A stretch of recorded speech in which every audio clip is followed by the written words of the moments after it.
योगेश्वर, आपने मेरे कई प्रश्नों के उत्तर दिए। एक प्रश्न और पूछना चाहता हूँ। सुना है कि मृत्यु के समय मनुष्य को बड़ा कष्ट उठाना पड़ता है, चाहे वो मृत्यु युद्ध भूमि पर किसी शस्त्र के घातक घाव के कारण हो या अपने आप आए। क्या मृत्यु को आसान बनाने का कोई तरीका नहीं है? हे अर्जुन, प्रश्न मृत्यु को आसान बनाने का नहीं है, बल्कि जीवन मृत्यु के चक्र से निकलकर मोक्ष प्राप्त करने का है। यदि मनुष्य मृत्यु के समय यह विधि अपनाए जो मैं तुम्हें बता रहा हूँ, तो उसे तुरंत मोक्ष प्राप्त होगा और वो सीधा मेरे धाम को पहुँचेगा। वो गोपनीय विधि क्या है माधव? प्राण त्याग के समय अपने सभी इंद्रियों के द्वार को रोककर तथा मन को हृदय में स्थिर करके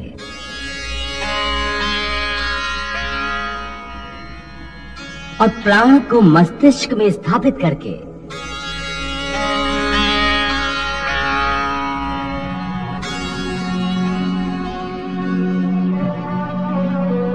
परमात्मा का स्मरण करते हुए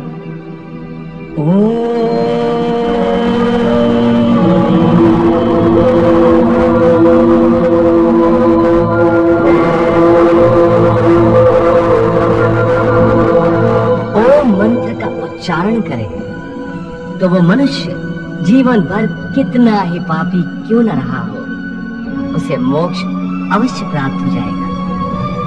हे भोलेनाथ, प्रभु श्री कृष्ण कह रहे हैं कि मृत्यु के समय ओम शब्द के उच्चारण से पापी मनुष्य की आत्मा को भी मुक्ति मिल जाती है। देवी, ओम केवल एक शब्द नहीं है, समस्त मंत्रों का शिरोमणि मंत्र है ओम।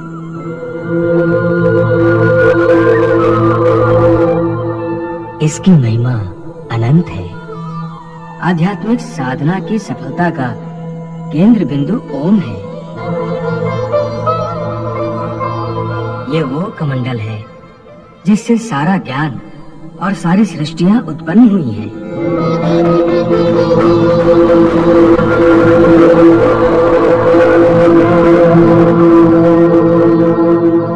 की साधना ज्ञान और भक्ति के मार्ग को प्रकाशित कर देती है और अपने जीवन में ओम का उच्चारण करते रहने वाले प्राणी को सुख, समृद्धि, वैभव और वैराग्य प्राप्त होता है।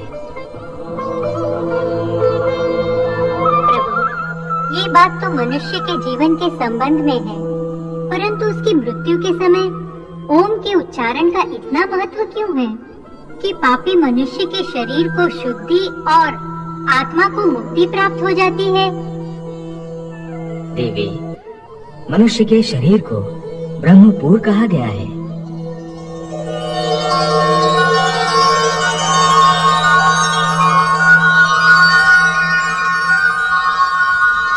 और मानव देह के भीतर हृदय कमल में आत्मा की दिव्य ज्योति प्रकाशित रहती है।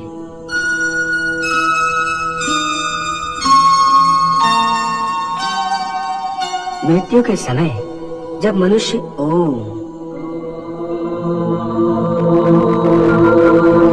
का मंद मंद उच्चारण एक लय के साथ करता है, तो आत्मा और परमात्मा दोनों ही महासुख और महा आनंद के साथ नाच उठते हैं और दोनों एक दूसरे से मिलन के लिए ऐसे व्याकुल हो जाते हैं जैसे युगों युगों से बिछड़े हुए दो प्रेमी सारी सीमाएं तोड़कर एक दूसरे में समा जाने को एक दूसरे की ओर बढ़ते हैं।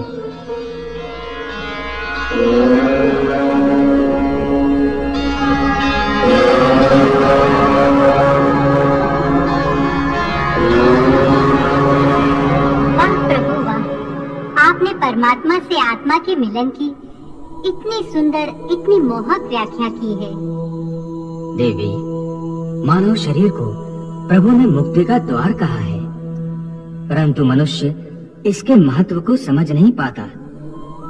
इसी महत्व के कारण मानव शरीर की रचना भी विशेष रूप से की गई है। मनुष्य का देह एक छोटा सा ब्रह्मांड है जिसमें समस्त लोगों का निवास है। ब्रह्मरंध्र ब्रह्मलोक का प्रतीक है। मानव शरीर में तीनों लोग कैसे समा गए हैं प्रभु? मनुष्य के शरीर में पैरों से नाभि तक भूलोक है।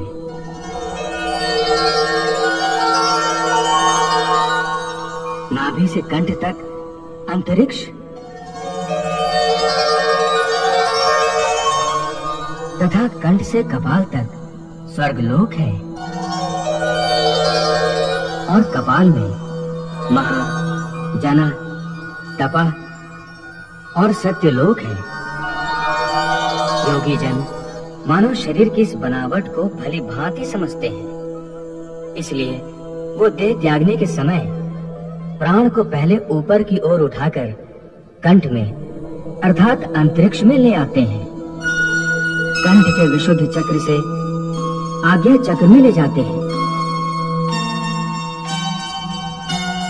और यहाँ से कपाल में सहस्रार में स्थापित करके ब्रह्मरंध्र के द्वारा ही अपने प्राण शरीर से निकाल देते हैं।